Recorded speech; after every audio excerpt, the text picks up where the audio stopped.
When God awakens a prophetic gift, it often feels like an uncontrolled surge of spiritual sight and hearing. That raw activation is incredibly powerful, but left uncontained, it exposes you to the immediate risks of spiritual deception and organizational chaos. To harness that current without letting it destroy everything in its path, we have to build a specific 4-step framework that transforms volatile spiritual energy into a protected, sustainable ministry. Before laying down a single brick of that framework, you need 2 prerequisites: an active environment to operate your gift in, and the humility to take direction from someone else.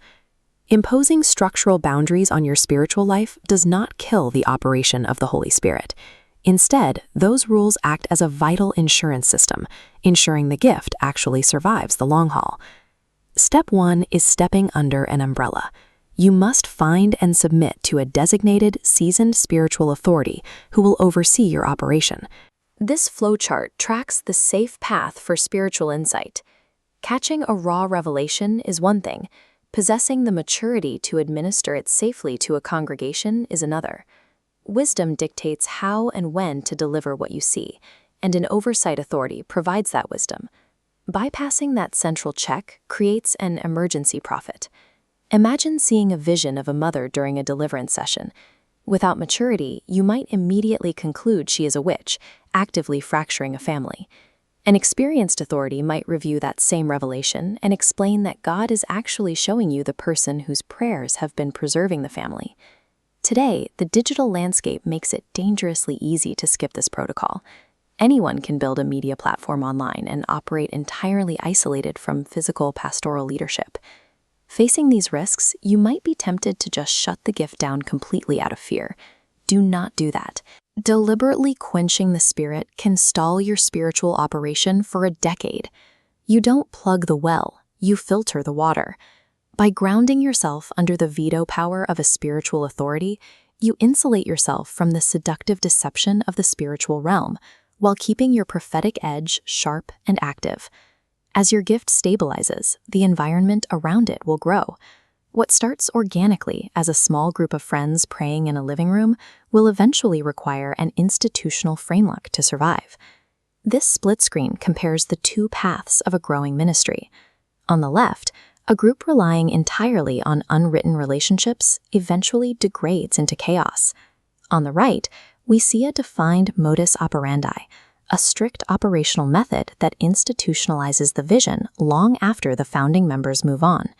Your ministry modus operandi must explicitly document rules for 3 core areas. You have to write down exactly how you will manage shared finances, how you will govern relational boundaries, and the steps to resolve conflicts. It is a mistake to assume that because your team currently loves each other, you will never need a policy manual to manage disputes. However, external policies will collapse if the people enforcing them lack the internal capacity to uphold them. This diagram shows how the structure actually holds weight. The foundational layer of your movement has to be character. You must actively teach and embed genuine humility and love into your team. When a crisis hits, your written policies act as the vertical pillars that keep the organization standing. But sometimes, a conflict falls outside the boundaries of your rulebook. When policies fail to resolve an issue, the embedded humility of your team acts as a shock absorber. Even if one person acts out of pride, the cultivated virtue of the group will de-escalate the tension and keep the roof securely in place. A sustainable movement requires both elements simultaneously: rigid external policies to provide order and deep internal virtue to navigate the gray areas.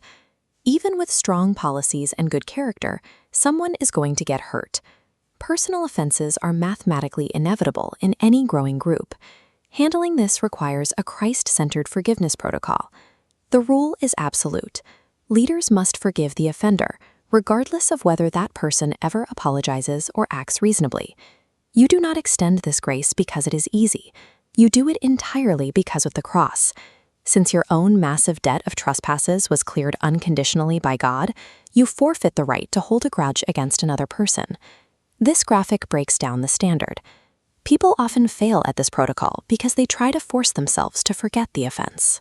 The goal isn't forced amnesia. The goal is healing the emotional wound. Once the internal wound heals, remembering the event ceases to matter. The memory simply loses its emotional leverage, and you might even find yourself able to laugh about an incident that used to cause you pain. Executing true, cross-based forgiveness drains the resentment from your team before it can build up enough pressure to shatter your operational framework. By applying these steps, what began as a volatile, unpredictable rush of spiritual insight becomes a legally sound, structurally secure institution. You have successfully layered your defenses. You have an oversight authority supplying administrative wisdom, explicit policies insulating the team from chaos, and a culture of character and forgiveness holding it all together. Your immediate next steps are clear. Identify the specific spiritual authority you need to submit to, and sit down to draft your first 3 operational rules governing finances, relationships, and conflict. Set these boundaries in stone. Once the framework is secure, stop operating in fear and let the prophetic operation run at full, unquenched strength.